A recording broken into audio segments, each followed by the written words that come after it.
yan po, magre-replanting po tayo. So lahat po yan nung mga trinay nating pabungahin, feeling natin hindi na mamubunga. Tulad nito, hindi na po, parang malabo na po yan kasi malilit na po yung lumabas na dahon. So yan po yung sign na hindi siya magpo-prosper. So papalitan na po natin yan. So yung lumabas na dahon po ay malalaki. So yan po ay mabubuhay, mamumunga ulit po yan.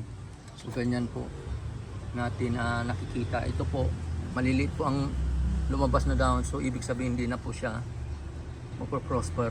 So aalisin na po natin yan.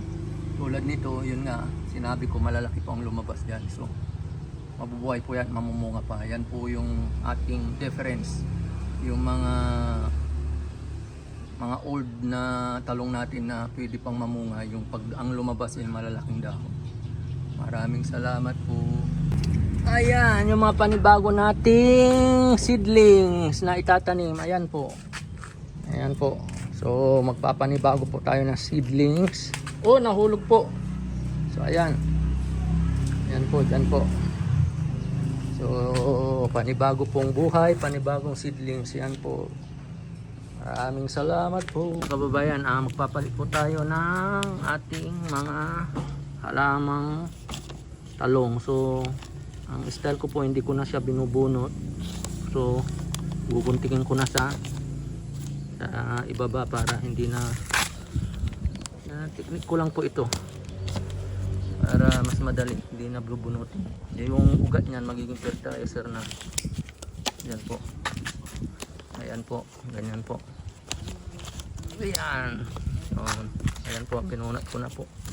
So kuntingin na natin lahat. Palitan natin ng bagong sibol. Sibol na eggplant seedlings. Ayan po. Ayan po.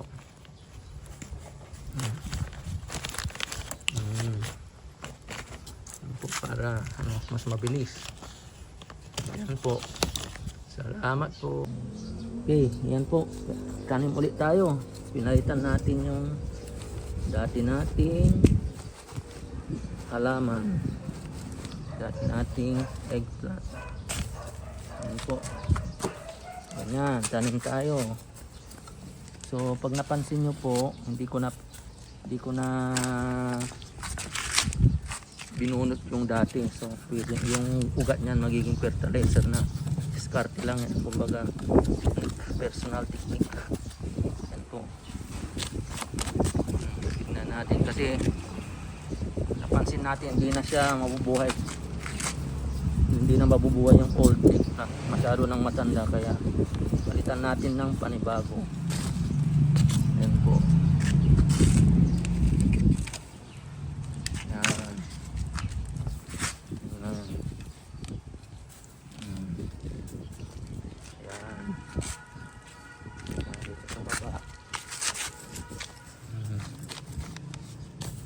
Yan. Yan po. Dito po. Dito. Ako para after 2 weeks meron po tayong 2 weeks ano na, lalaki na po to. So watch our vlog. Yan po.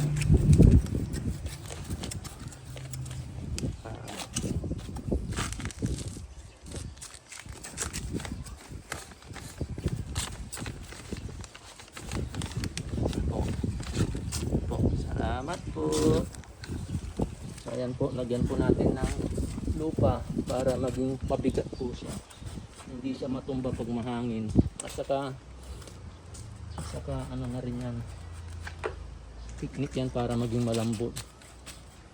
Ayan po. Ayan. So, ito. Po, lagyan natin yan. Tingnan nyo, nakalupay-pay siya pag hindi nilagyan. Pag mayroon yan, tatayo siya. Maganda yung tindig niya pag mayroong lupa. Yan po. Ganyan po tayo mag-alaga ng container garden. Yan po. Yan.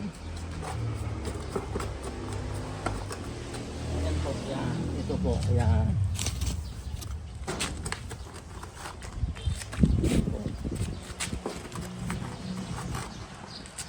Ayan. Ang ganda pong tingnan, di ba? Ang ganda pong tingnan pag may lupa, hindi lang siya rice hull. Yan po ang ating experience sa paggagarden, mga kababayan. Maraming salamat po. Yan po, diligan po natin. Pagkatapos po ng ano natin, gardening natin, diligan po natin. May maingay po sa background, may naglalagari po. So, ganyan po, diligan natin. Ayan. Para maganda yung ano, mga halaman natin. Buhay, mabuhay sana kayo. Ganyan po. Yan lang po ang paggagarden. Ano lang po. Gawin nating masaya. Kumbaga, pastime po natin.